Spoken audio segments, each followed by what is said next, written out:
আপনারা জানেন গত 31শে জানুয়ারি বিডিএস কর্তৃক বাংলাদেশ পরিসংখ্যান ব্যুরো কর্তৃক যে ঘোষণা দিয়েছে যে বাংলাদেশের অর্থনৈতিক সমীক্ষা হিসাবে কোন কোন জেলা কতটুকু উন্নত, কোন কোন জেলা কতটুকু ডেভেলপ করছে, কতটুকু ডেভেলপ থেকে ডিক্রিজ হয়েছে। তো মাদারীপুর জেলাকে বাংলাদেশের, আমরা জানি যে মাদারীপুর জেলা হলো বাংলাদেশের ভিতরে অন্যতম একটা ধনী জেলা এবং রেমিটেন্স হিসাবে আমরা ধরতে পারি মৌলভীবাজারের পরের স্থানে রেমিটেন্স হিসাবে মাদারীপুর জেলাকে আমরা ধরতে পারি। শুধু আমার মুখের কথা না, আমি যে মাদারীপুর আমার বাড়ি সেজন্য না, আসলে বাংলাদেশের শতকরা প্রায় 80% নাগরিকই এটা আসলে দাবি করবে যে আসলে মাদারীপুরের রেমিটেন্স অনেক বেশি আসে। তো মাদারীপুরের এই বাংলাদেশ বিবিএস কর্তৃক যেই ধরনের পরিসংখ্যান ব্যুরো কর্তৃক যেই মিথ্যা যেই প্রোপাগান্ডা ছড়াচ্ছে যে মাদারীপুর জেলা হলো বাংলাদেশের ভিতরে সবচেয়ে দরিদ্রতম জেলা, আসলে মাদারীপুর জেলা তো দরিদ্রতম জেলা না। 2018 সালে অর্থনৈতিক সমীক্ষায় দেখিয়েছিল মাদারীপুর জেলা ছিল বাংলাদেশের ভিতরে 3 নম্বরের স্থানে ছিল অর্থনৈতিক দিক দিয়ে এবং ডেভেলপ ছিল আর কি। সেই 3 নম্বরে যদি ডেভেলপ থাকে, 1 নম্বরে ছিল নারায়ণগঞ্জ, 2 নম্বরে ছিল মুন্সিগঞ্জ, 3 নম্বরে ছিল মাদারীপুর, 4 নম্বরে ছিল গাজীপুর, 5 নম্বরে ছিল ফরিদপুর, 6 নম্বরে ছিল নরসিংদী, 7 নম্বরে ছিল ঢাকা।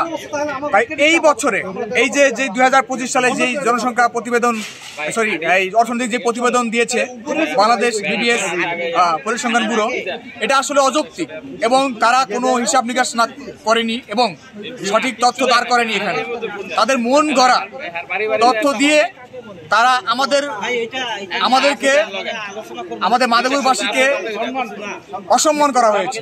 শুধু মাদারীপুরবাসীকে অসম্মান করা হয়নি, এখানে আমি মনে করি এখানে সারা বাংলাদেশের প্রত্যেকটা জনগণকে এখানে অসম্মান করা হয়েছে। আসলে আপনারা জানেন মাদারীপুরের প্রত্যেকটা ঘরে ঘরে বিদেশি আছে, প্রত্যেকটা ঘরে ঘরে। আপনারা যদি শুনে থাকেন 2 দিন পরে আপনার লিবিয়া থেকে ইটালি যাওয়ার পথে 10 জন কর্মী যদি মারা যায়, শ্রমিক যদি মারা যায়, সেই 10 জনের ভিতরে 3 জন বা 4 জনের ধরে মাদারীপুরে। তার মানে আমরা বুঝতে পারি যে ইটালিতে মাদারীপুরে কত লোক আছে, কত প্রবাসী আছে।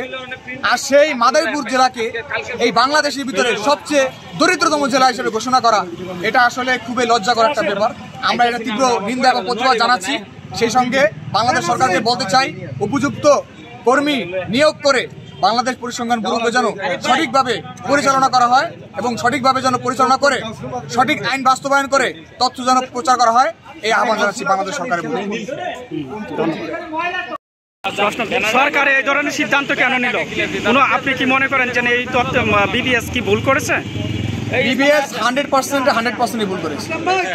কারণ 2018 সালে যে অর্থনৈতিক যে সমীক্ষা দাঁড় করিয়েছিল বিবিএস, সেখানে মাদারীপুর স্থান ছিল 3 নম্বরে। 64 জেলার ভিতরে মাদারীপুর স্থান ছিল 3 নম্বরে। সেই মাদারীপুর জেলা কিভাবে বাংলাদেশের মধ্যে সবচেয়ে দরিদ্রতম জেলা হয়? সবচেয়ে দরিদ্রতম জেলা হয় সেটা কিভাবে? এটা কি কখনো সম্ভব? যেই 2018 সালে যেই জেলা বাংলাদেশের ভিতরে অর্থনৈতিকভাবে 3য়তম স্থানে ছিল, সেই 3য়তম স্থানকৃত সেই জেলা কিভাবে মাদারীপুর এই বাংলাদেশের ভিতরে সবচেয়ে দরিদ্রতম জেলা হয়? কিভাবে সেটা সম্ভব? এটা আপনাদের কাছে আমাদের প্রশ্ন। তাহলে সরকারকে এখন কি করা উচিত?